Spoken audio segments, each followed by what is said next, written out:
What's going on, everybody? It's your boy HP, and you're listening to the Unsportsmanlike Conduct podcast, a podcast for the average Joe covering football, my beloved New York Giants, some baseball and basketball from time to time, and any other current events impacting our sports world. Before I get started with today's agenda, everyone please follow me on Instagram. That's _unsportsmanlike_conduct. Again, that's _unsportsmanlike_conduct. I'm also on Twitter now, so everyone please follow me on Twitter. That's _unsportsman. And lastly, but most importantly, if you're listening to this, you might as well subscribe. So everyone please subscribe to my YouTube page.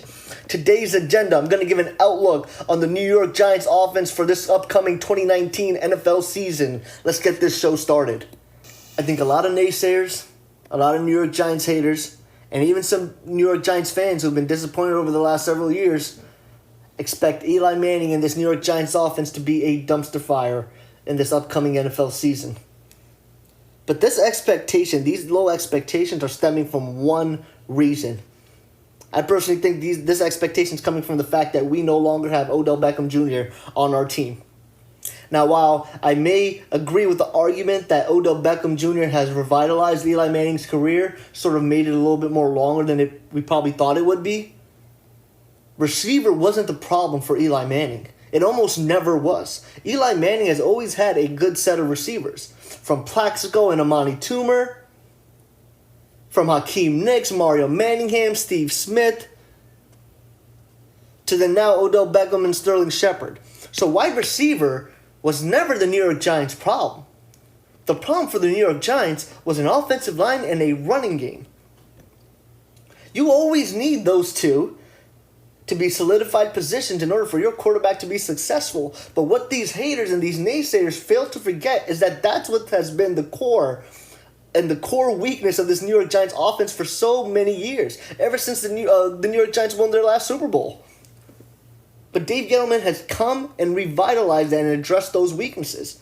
He's rebuilt this offensive line, and he's brought us Saquon Barkely, who's a top 3 running back in the game, arguably the best running back in the game. And I think everyone knows this is Eli Manning's last year as a New York Giants quarterback. We spent our 6th overall pick on Daniel Jones, rookie quarterback out of Duke. And a lot of people think that Eli Manning's at his tail end of the career, and I kind of believe I believe that. I wouldn't say his career, but I would say that his tenure with the Giants, I think it's up, given the direction that we're moving in with Daniel Jones and a lot of these other new pieces on our offense. But I think Dave Gettleman has rebuilt this team a little bit, added some key personnel pieces to send Eli off the right way. And I think Eli Manning is going to have one of his better years as compared to the last couple of years. It's a big year for Eli. Last year as a New York Giants quarterback, I'm going to miss Eli because Eli Manning was the quarterback I grew up watching. He was the first quarterback I watched as a New York Giants fan, and so this is going to be tough. I think a lot of millennials, I think Eli Manning, for a lot of millennials who are Giants fans, this is the quarterback that they've watched.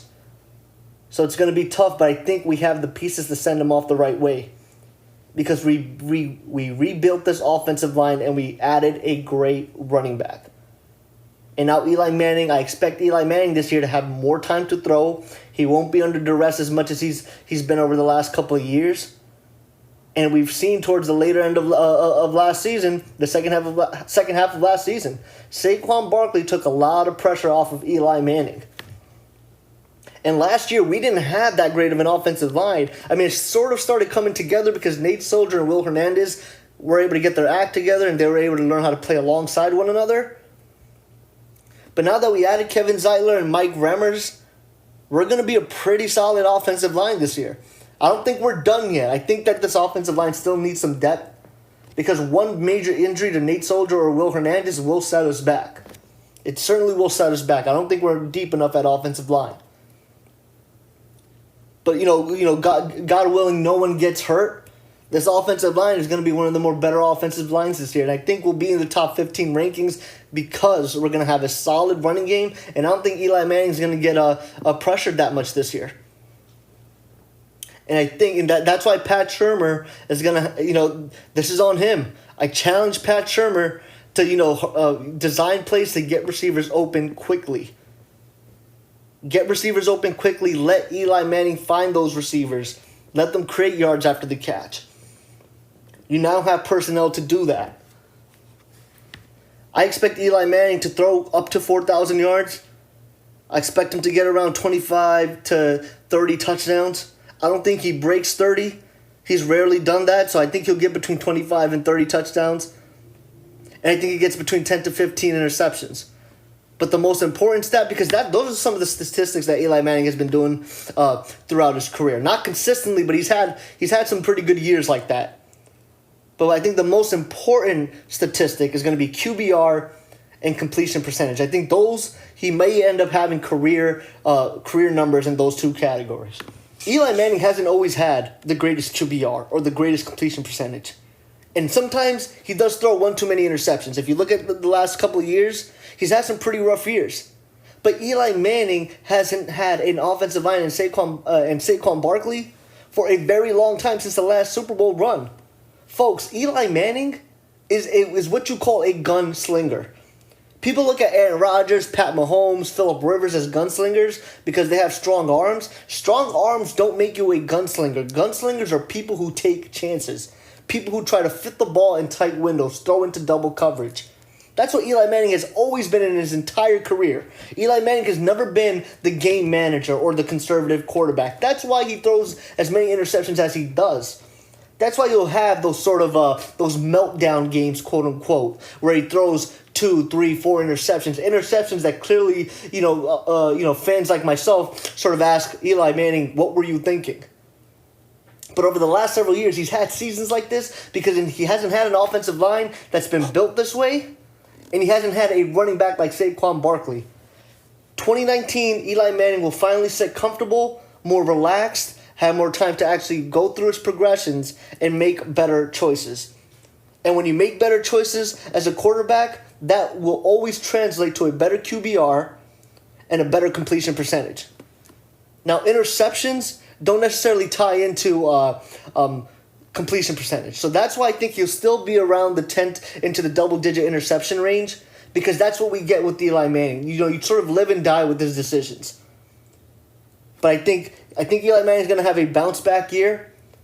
And I think he's going to have one of his better QBRs. I wouldn't be surprised if they're career numbers, if they're career highs in QBRs and completion percentages. We have the personnel from a receiving standpoint, and I'll get to that in a little bit later, for Eli Manning to find receivers open. Because again, the New York Giants never had weaknesses with receivers. It was always with the offensive line and Saquon Barkely. And now this is my perfect transition to Saquon Barkely. And look, this whole episode, for the most of this episode, the theme is going to be the fact that we have a revitalized offensive line. Saquon Barkely, last year, without this good of an offensive line, because our offensive line was pretty new last year. Will Hernandez and Nate Soldier were new additions. They're still trying to get to know each other, get to know each other's playing styles. I think Eric Flowers also started a couple of games for the New York Giants. So with all that into consideration, the first 8 games for the New York Giants, they were bad games. Our offensive line didn't perform that well. And if you look at Saquon Barkley's stats for the first 8 games last year, he didn't have that many great games. I think his yards per carry was horrible. But then after those 8 games, which I believe was after the bye week, our offensive line finally came together. And Saquon Barkley finished with 1,300 rushing yards, 11 rushing touchdowns, and I love this stat is amazing. This statistic is amazing. He ended the season with 5 yards per carry. And now with the addition of Kevin Zeitler and Mike Remmers, I mean, how crazy? Who knows what Barkley may end up posting up in year 2 of his career? I think he breaks 1,500 rushing yards this year. And the amazing thing is, Saquon Barkley took so much pressure off of Eli Manning, not only from a run game standpoint, but even on the offense, right? Because he had 91 receptions, 700 yards, and 4 touchdowns. He accounted for 2,000 offensive yards for the New York Giants last year and 15 touchdowns. I mean, who knows what Saquon Barkley is going to be capable of doing? This is the one player where I'm surely confident he can maybe replicate the same numbers and even more. I think the floor for Saquon Barkley is his statistics that he had in his rookie year. His floor is 1,300 yards. His floor is 91 receptions and 700 reception yards. From a touchdown standpoint, that's a little bit difficult to gauge. And I personally don't care about the touchdown so much as long as Saquon Barkley is still rushing for a healthy yards per carry. Because with touchdowns, that's sort of consequential in a bit. Right? You have to also be at the right place at the right time. So Saquon Barkley, you know what? He may not even break double digits in rushing touchdowns. And I'll be okay with that as long as he certainly breaks 12 to 1,300 rushing yards. He might not even get the 4 receiving touchdowns, or actually, he may end up having, it may even be an even break between receiving touchdowns and rushing touchdowns, because I think Pat Shurmur is going to want to use Saquon Barkley even more creatively this year. But as I've stated a couple episodes ago, Pat Shurmur just has to make sure that it's not obvious that we will go to Saquon Barkley. I think that sort of hurt us a lot in the games last year. Because, look, if a running back has 91 catches and 1,300 yards, I think Barkley had maybe 260 carries. He's touching the ball over 300 times over 16 games. So, you have to kind of think, okay, we were pretty predictable last year with how we used Saquon Barkley. Now, I think, you have to stick with the same usage rate, but you just have to pick and choose when you want him to sort of touch the ball. But other than that, I'm not worried about Saquon Barkley. And you know what? The good thing is we have a pretty good backup running back. I'm very big on Wayne Gallman. I've always loved Wayne Gallman out of college. And I think Wayne Gallman can kind of sort of do the same things from a offensive receiving standpoint out of the backfield the way Saquon Barkley can. Wayne Gallman is a pretty decent pass catcher, and he's a decent runner too. Nowhere near Saquon Barkley, but Wayne Gallman is a decent backup running back. So I think there's some really good talent at running back. Obviously, we already knew about Saquon Barkley, but I think the offensive line and our running game are solidified positions. And this is the first year since the Super Bowl victory that both of these positions together don't have any glaring weaknesses. And that's very, very important. Because last year we had Saquon, but we didn't have a complete offensive line. This year we have a complete offensive line in year 2 of Saquon. Right? I mean, Saquon's still trying to figure out how to actually understand this game. Right? Because he's such a young player in the NFL. Obviously, it's year 2 of his career. So he's probably just he's another year smarter. Right? I don't think he gets more talented because I think he's already that talented. He's obviously the best running back in the game from a talent perspective. But now from an IQ perspective, he's just got a 1 year smarter. With 1 more year of experience plus his talent, who knows how well he can sort of lead our Giants team. And last episode, I really harped on the fact that I think this New York Giants defense is deep enough and is stacked enough in the secondary to keep us close in games. And I think on the other end of the ball, when the defense does keep us close in games, we're going to be relying on Saquon Barkley to take us home. And I look forward to seeing that. Now, there's going to be a lot of challenges ahead. Because I think the reason why Gettleman's very old school, right? He wants those big guys up on the offensive and defensive line, right? He uses this word, which a lot of people are using now. They're called hog mollies. I don't even know what the hell that means. But all I know is it just means big guys on the offense and defensive line. So I think with that, considering that, and Eli Manning being at the tail end of his career, I think we're going to be a run-first offense. I think we're going to be very reliant on Saquon Barkley to get us close to conversions on third down, where we run the ball 2 times every new set of downs, and then we'll pass on third downs. But I think that's going to be a successful recipe. If Saquon Barkley can get us 3rd and 4, 3rd and 3, and then have have Sterling Shepard and Golden Tate run a drag route in the middle of the field, or have Evan Engram run an out route to the sideline. I mean, you don't think Eli Manning can get that? Can move the ball 4 or 5 yards to these receivers who are pretty hard to take down and can get you yards after the catch? And I think with that recipe, not only will we be obviously a run-heavy offense, but we'll probably also be an offense that will be capable of burning a lot of time off the clock. Because now, obviously, in run plays, the clock never stops. The clock is never dead when you're running the ball. We're going to run the ball a lot, and then we're going to have a lot of dink and dunk passes that will go to Sterling Shepard, Golden Tate, and Evan Engram. And I'll talk about those guys very, very soon, where they'll be able to get you yards after the catch and possibly stay in bounds, because I think a lot of these receivers will be used to create havoc in the middle of the field and create mismatches for linebackers or sort of the strong safeties that are a little bit more slower in coverage. So speaking about receivers, I wanted to talk about Sterling Shepard. This is a very, very big year for Sterling Shepard for a couple of reasons. Odell Beckham Jr. is no longer on the New York Giants team. So everyone assumes, and Sterling Shepard has to assume, that he is the number one receiver for this team. He's going to be the number one option for Eli Manning. He's going to be Eli Manning's favorite target. Sterling Shepard is going to have to step up, and not that he hasn't stepped up. I think Sterling Shepard has had a fairly decent career so far. He's been in the league for about 3 years now, and he's had a pretty decent year. And you have to consider the fact that, again, these are decent statistics without Eli Manning having a good offensive line, a legitimate running game, and then Odell Beckham Jr. taking most of those looks away from him, taking a lot of those targets away from Sterling Shepard.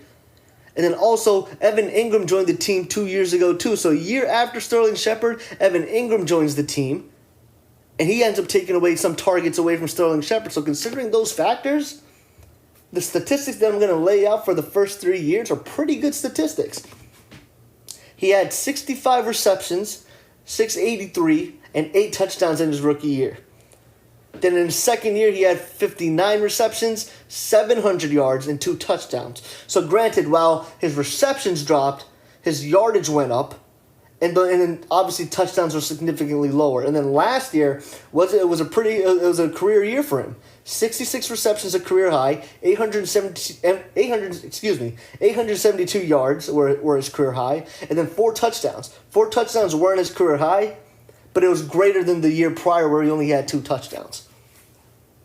And so the fact that he was able to post up these numbers, and if you think about it, these numbers are consistent numbers with having 2 other receiving options. Obviously, the very target dominant in OBJ, and then Evan Engram. And then last year, we went towards that offensive style where we were relying on Saquon Barkely to produce a lot of our offense. I mean, think about it. Saquon Barkely had 91 receptions last year. Sterling Shepard was able to get 66, 872, and 4 touchdowns, in addition to another offensive weapon taking away those targets. And OBJ wasn't hurt all of last year. He was only hurt for the last 4 games. He was out the last 4 games. So Sterling Shepard has been a model of consistency, but this year he can't be consistent. He has to be better than consistent. And I'm challenging Sterling Shepard to get true wide receiver numbers. I want Sterling Shepard to break 80 receptions this year. I want him to finally break 1,000 receiving yards. And I also challenge him to break double digits in touchdowns. If you get me 10, I'll be happy, but I want you to get more than 10 receiving touchdowns. Now, the touchdowns might be a challenge because, again, you have Evan Engram. You have other offensive weapons, right? You have Corey Coleman. You have Cody Latimer. You have Benny Fowler. You have Darius Slayton. And then you have Saquon Barkely, who's going to be catching a lot of passes, not only out of the backfield, but as we've seen last year, Pat Shermer likes to line him up as a slot receiver. But I challenge Shepard to be a true number 1 wide receiver. And I said this during my fantasy football edition of the podcast. Sterling Shepard is one of my sleepers this year because I think Sterling Shepard, the chips are all laid out for him. There's no excuse for Sterling Shepard not to have a good year. And obviously, again, granted, if there are no injuries to key offensive positions, such as obviously, hopefully Eli Manning stays healthy, the offensive line stays healthy, and Saquon Barkely stays healthy, there should be no excuse why Sterling Shepard can't get you the 80 receptions, 1,000 receiving yards, and 10 touchdowns. Sterling Shepard has the skill sets to do so. He's an excellent route runner, and while he may not be explosively fast, he is very quick off the line. And folks, that's what you essentially need in today's game. You don't always need to be the most fastest player, but you do need to be quick. And when I talk about being quick, it's essentially your agility. How quickly can you move your feet in and out of your breaks in your route progression? Sterling Shepard is very, very good at that. And I said this on my very, very first podcast episode, he's essentially another version of Golden Tate, who we also have in our receiving group. Both of these guys can run very quick, sharp, and short routes, and can catch the ball and create yards after the catch. Golden Tate is notoriously known for that. While these two may not be the greatest deep threats, they are capable of taking the ball deep by manually taking 5 to 10 yards from a reception and sort of extending it to another 5 to 10 yards. Sterling Shepard, this is your year. I don't want there to be an excuse that the fact that there's Golden Tate taking away his targets. I don't think Golden Tate is going to be that much of a threat to Sterling Shepard. I think Golden Tate's there more for a veteran presence, more of a sort of a token, but not necessarily to be the replacement of OBJ. I don't think that was the purpose of this signing. I think Golden Tate was a consolation prize. I think Sterling Shepard, the expectation of that staff is that he's going to lead this wide receiver group. And from what I've seen from these videos that have been released from camp, and what I'm hearing and reading out of camp, Sterling Shepard is practically unguardable. And that's some really great stuff to hear. You want to know that your upcoming surging number one wide receiver is practically unstoppable. You want to hear good things like that. So there's some good news coming out about Sterling Shepard. Now he has to produce and have those numbers translate. But he's shown as a number 2 receiver with other options, he can produce numbers, and I think he will as a number 1. So I'm excited to see what he's going to have to do. And I think Eli Manning's going to favor him a lot. And I think Eli Manning's going to favor another person that I'm going to name. That's Evan Engram. I think Evan Engram is going to be one of the most important key pieces for this New York Giants offense. I think Sterling Shepard is the most important piece from a wide receiver standpoint. But in order for this offense to really go and get going, Evan Engram has to elevate his play. Evan Engram has shown flashes and capabilities of being a really, really good, excellent tight end. We've seen Evan Engram, have games where he plays like the Jordan Reeds, Travis Kelce, Zach Ertz, George Kittle. But his statistics don't necessarily translate into that. Last year, he struggled with a lot of drops. I think sometimes the coaching staff's a little bit more afraid to include Evan Engram because he's not the greatest blocking tight end. But Evan Engram has to show up this year. He is going to be the undisputable number 2 option for Eli Manning. While Golden Tate is the number 2 wide receiver on our depth chart, I think from a number of target standpoint, it's going to be Sterling Shepard, Evan Engram, and then Golden Tate. This is a very big prove-it year for Evan Engram. Evan Engram, I challenge you to get between 70 and 80 receptions. I challenge you to break the 1,000-yard receiving mark, and I challenge you to get between 7 and 10 touchdowns.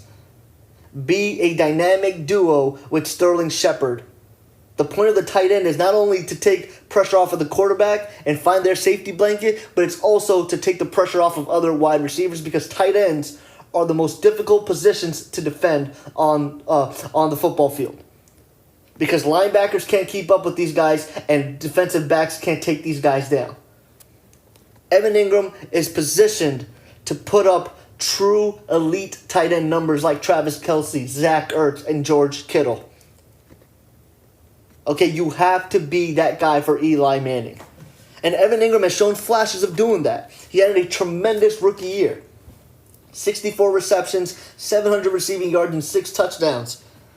I thought at that point, this was going to be our guy. This was going to be our true elite tight end. But then what ended up happening was in his sophomore year, he ended up having a little bit of a slump. 45 receptions, almost 600 yards, and 3 touchdowns. Now, while that's a drastic drop from his rookie year, I want to sort of hone in and dial in on some key statistics of these droppage and stats. Evan Engram ended up having his best games without OBJ. Almost half of these stats came in the last 4 games of the NFL season, where Evan Engram ended up having 322 receptions of those 45 receptions, 320 receiving yards of the 577, and 1 touchdown. So Evan Engram's shown that he can be an elite tight end when you don't have OBJ on the field. Evan Engram's shown that he can be that sort of Robin to Sterling Shepard. And so if you think about it, that was the course over 4 games.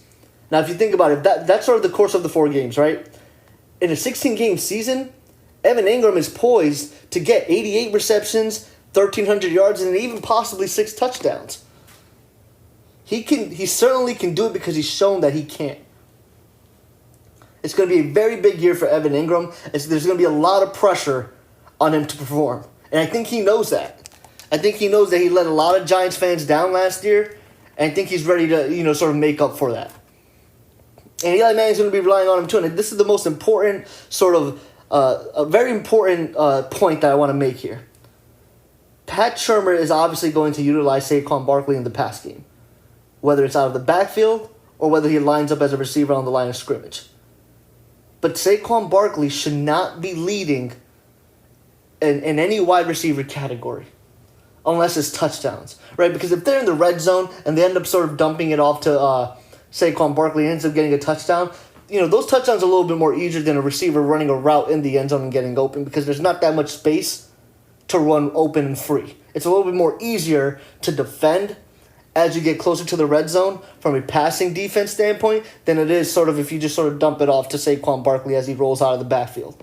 But Saquon Barkely last year had 91 receptions. He ended up leading the New York Giants in receptions.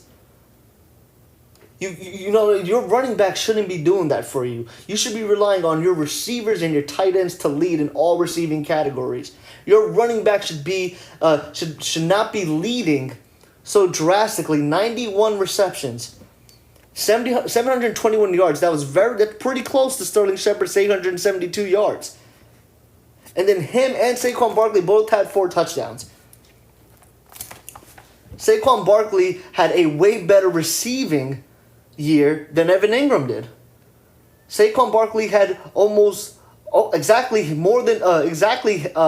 more than half of Evan Engram's receptions. Evan Engram had 45 receptions. Saquon Barkley had 91. Saquon Barkley had 700 receiving yards. Evan Engram had 577. Saquon Barkley had 4 receiving touchdowns. Evan Engram had 3 receiving touchdowns. This has to change. That can't be the recipe for the New York Giants offense. They need to make sure that they put these 2 guys, the main 2 receiving options, Shepard and Engram, in a position where they're leading our team in these categories and leading this offense.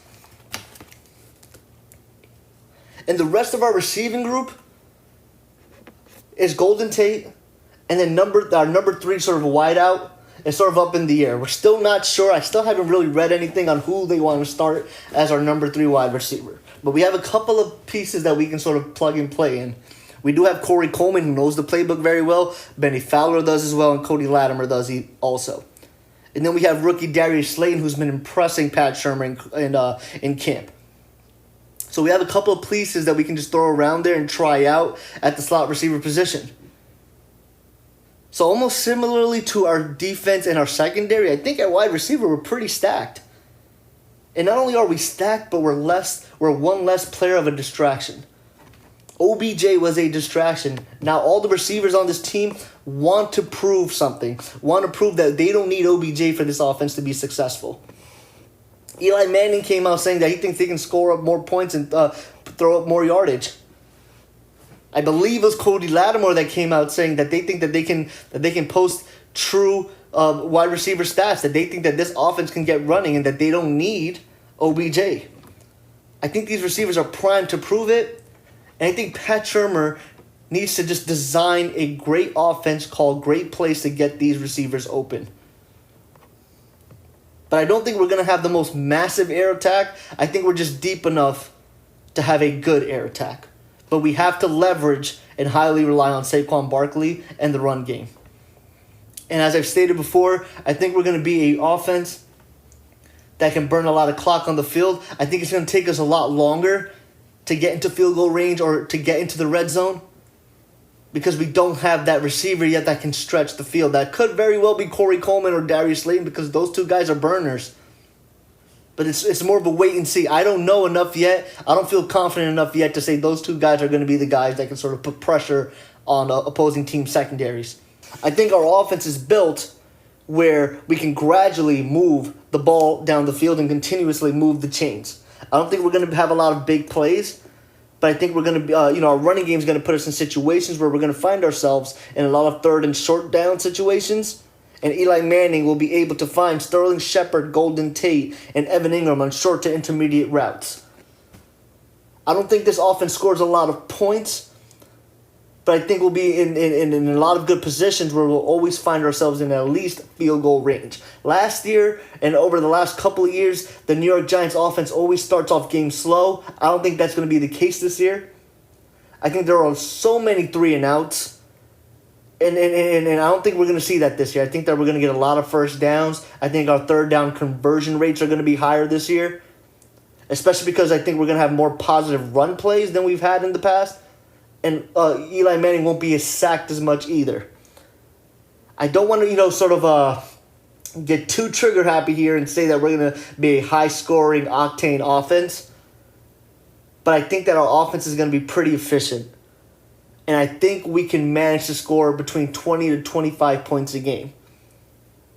Because I also think our defense is going to help us by sort of forcing other teams to go 3-and-out and putting us in good situations where, we're in good. Where we have good field position.